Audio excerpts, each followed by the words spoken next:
Vous avez paramétré votre portail, géré vos objets et vos propriétés, importé toutes vos données clients et personnalisé le portail pour qu'il s'adapte parfaitement au processus interne de votre entreprise. Mais avant d'inviter les membres de votre équipe à travailler dessus, il vous reste une dernière étape à réaliser.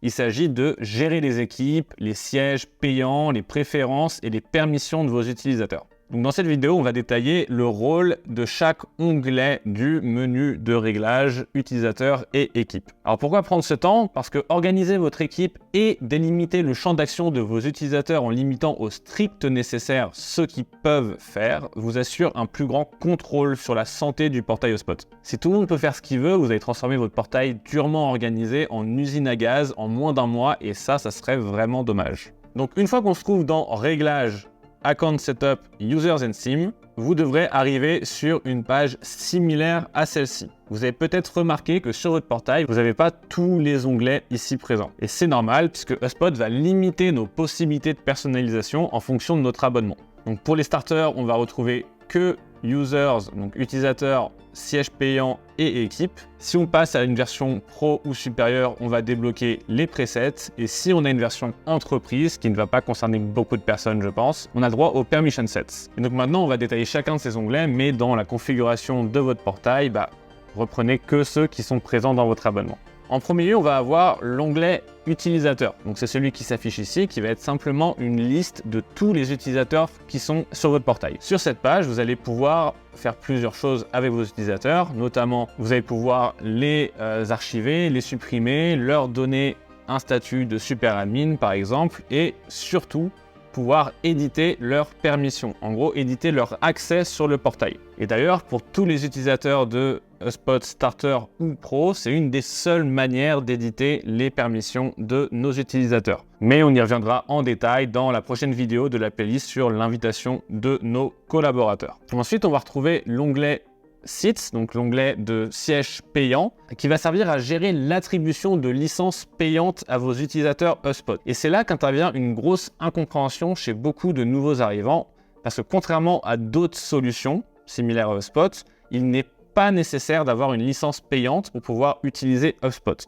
Ces licences, elles vont nous apporter que des fonctionnalités premium très spécifiques et ne s'appliquant qu'à une partie de vos équipes. Suivant vos process et organisations internes, il est possible que vous n'en ayez même pas besoin au final.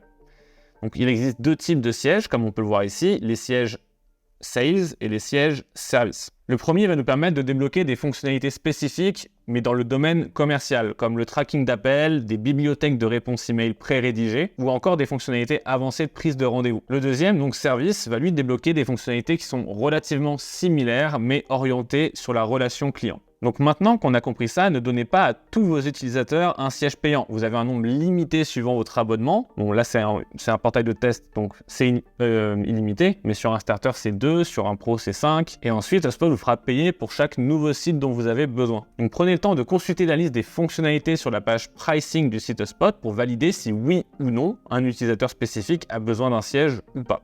Et ensuite, on va retrouver l'onglet équipe. Alors celui-là, il est très intéressant pour pouvoir regrouper vos utilisateurs avec des dénominateurs communs. Alors pourquoi faire? On a plusieurs raisons de créer des équipes. La première, ça va être de pouvoir effectuer des actions groupées pour pouvoir notifier simplement tous les membres d'une équipe avec des mails et des notifications internes par exemple. La deuxième raison, ça va être de pouvoir compartimenter l'accès à votre base de données. Et ça, c'est très important parce que par exemple, vous pouvez faire en sorte qu'un utilisateur puisse avoir accès à l'entièreté des contacts de votre CRM ou que ceux attribués à son équipe, donc aux membres qui sont partie de son équipe, ou que à ceux qui lui sont directement attribués. En faisant ça, par exemple, vous allez pouvoir créer un seul rapport de performance commerciale. Les C-level, ils vont pouvoir accéder aux données globales de votre CRM, les sales managers aux chiffres de leur équipe, et les commerciaux que à leurs résultats individuels, sans être pollués par des données qui ne les concernent pas. Et la dernière raison de créer ces équipes, ça va être pour une attribution simplifiée des leads aux commerciaux en fonction de leur équipe. Par exemple, on a une équipe de sales qui sont en Amérique du Nord, on peut faire en sorte avec un workflow d'attribution que tous les leads américains, par exemple, ils soient répartis équitablement entre chaque membre de l'équipe. Mon conseil, ça va être de créer deux types d'équipes. On va retrouver les équipes par département, donc l'équipe commerciale, l'équipe marketing, l'équipe relations clients, par exemple, mais également des équipes commerciales. Donc par exemple, ce qu'on avait vu, l'équipe Amérique du Nord, l'équipe Europe, l'équipe marché B2B, l'équipe marché B2C, ce genre de choses. À noter que l'on peut créer des une hiérarchisation des équipes. Donc on peut avoir dans l'équipe commerciale plusieurs équipes, donc l'équipe B2C, l'équipe B2B. Donc je vais vous montrer rapidement comment on le fait. Il suffit de cliquer sur Create Team, on choisit un nom. Donc par exemple, on va faire l'équipe commerciale. On va pouvoir rajouter directement des utilisateurs si on en a envie et on va cliquer sur sauvegarder. On a notre première équipe et maintenant on va pouvoir rajouter une équipe qu'on va appeler marketing par exemple. Et maintenant, si on reprend notre exemple Sales B2B et Sales B2C, on voit qu'on peut les mettre sous l'équipe Sales et on a hiérarchisé nos équipes dans HubSpot. Petite pause pour vous informer que cette vidéo s'inscrit dans une série de formations gratuites sur comment mettre en place votre portail HubSpot le plus optimisé possible. Cette série de vidéos va être divisée en 7 modules s'attardant chacun sur un aspect fondamental de la mise en place d'un portail HubSpot.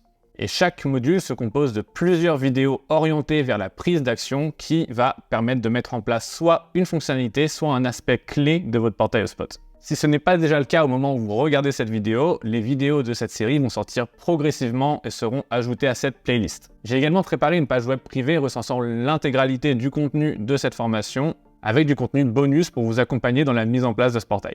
Donc pour bénéficier de cet accès gratuit et être notifié de la sortie de chaque nouveau chapitre, je vous invite à cliquer sur le lien en description de cette vidéo. Pour les presets, donc ça va être une option qui va être réservée aux offres pro minimum. Ça va être relativement simple. Il s'agit simplement de créer des réglages par défaut qui vont s'appliquer automatiquement à l'utilisateur si vous lui donnez un de ces presets. Par exemple, si on appelle notre preset Ads Manager, en défaut homepage, on va pouvoir mettre directement la page des publicités. On va pouvoir leur choisir un dashboard par défaut. Dans notre cas, on n'en a pas encore, mais on va le créer plus tard dans une vidéo de la série.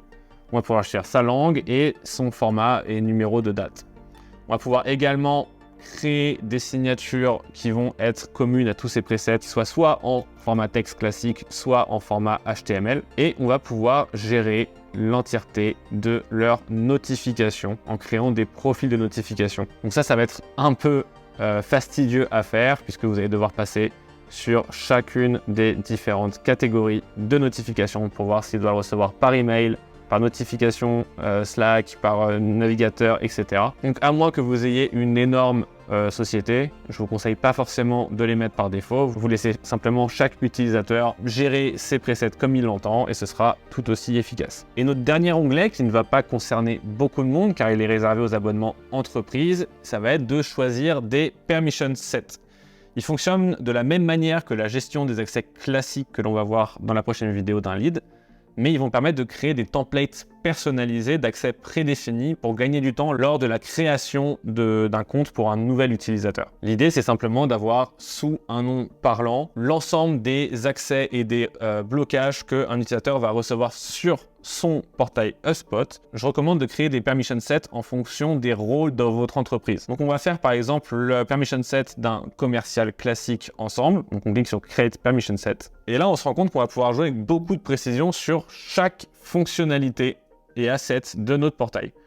Je vous conseille d'appliquer ma règle d'or pour la définition des accès qui est de donner uniquement les accès nécessaires et retirer tout le reste. Pourquoi ? Pour des raisons de sécurité, pour des raisons de contrôle du portail également et surtout pour des raisons de clarté et de productivité. On ne veut pas que tout le monde puisse faire ce qu'il veut, qu'il puisse avoir accès à tout et qui ensuite transforme notre portail en une usine à gaz comme expliqué en début de vidéo. Donc l'intérêt ici, ça va être de prendre le temps d'analyser chaque ligne de chaque catégorie ici. Attention, on a plein de menus et de sous-menus. Donc ici, on va retrouver par exemple les CRM Objects. On voit qu'on a contact, entreprise, deal, etc. Mais pour chacune de ces catégories, il faut cliquer dessus pour pouvoir voir l'entièreté des possibilités. Donc par exemple, si on reprend le cas d'un permission set de sales, nous ce qu'on veut c'est qu'il puisse voir et modifier que les contacts qui lui sont attribués à lui. On ne veut pas qu'il puisse aller modifier le contact de son voisin.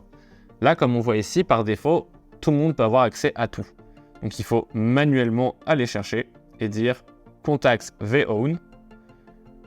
On retire unassigned, ça veut dire que s'il y a des contacts qui ne sont pas assignés, on ne veut pas non plus qu'ils puissent se les approprier par exemple ou qu'ils puissent les modifier sans qu'ils soient concernés directement par ce lead. Et pour la version supprimée, on ne veut pas que n'importe qui puisse supprimer des contacts, même si c'est les siens. On veut garder un historique de tout ce qui s'est passé sur CRM, donc on va lui empêcher de supprimer des contacts. Vous l'aurez compris, on l'a fait pour les contacts, mais il faut le répéter pour les entreprises.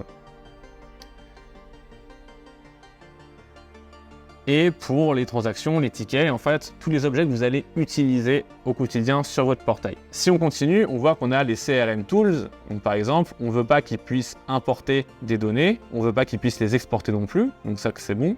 Qu'ils puissent se faire ses vues personnalisées, tant mieux, ça veut dire qu'il prend en main l'outil et qu'il est proactif dans son utilisation du logiciel. Mais par exemple, quand on arrive sur marketing, c'est un commercial, il n'a pas besoin d'aller fouiller dans tout ce qui va être relatif du coup au formulaire, au landing page, au contenu sur le site, etc. Donc on va totalement lui empêcher d'avoir accès à ces outils.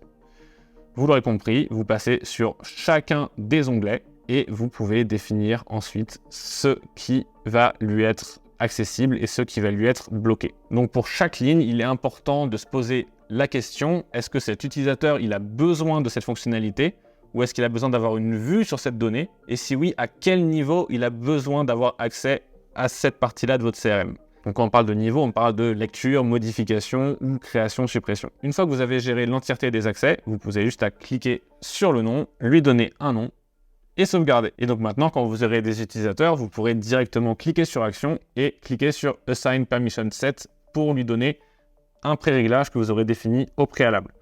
Dans mon cas, je suis tout seul sur mon portail, donc je ne peux pas puisque je suis super admin. Ça veut dire que si je me retire mes accès, je ne pourrais plus me les rendre, ce qui serait embêtant. Et une fois que vous avez pris le temps de paramétrer ces différents onglets qu'on a vus dans cette vidéo, il est temps maintenant d'inviter vos collaborateurs sur votre portail. J'espère que cette vidéo vous a plu. Si c'est le cas, n'hésitez pas à mettre un pouce en l'air, à vous abonner à la chaîne et à sauvegarder la playlist de cette série de formations pour être sûr de ne pas rater les prochains épisodes. Et n'oubliez pas le lien dans la description vous donnant accès à l'entièreté du contenu et du contenu bonus additionnel sur comment mettre en place son portail HubSpot de la manière la plus efficace possible. Pour ceux qui me découvrent avec cette vidéo, je suis Grégoire, expert HubSpot depuis plus de 7 ans et je vous dis à très vite pour de nouvelles astuces HubSpot.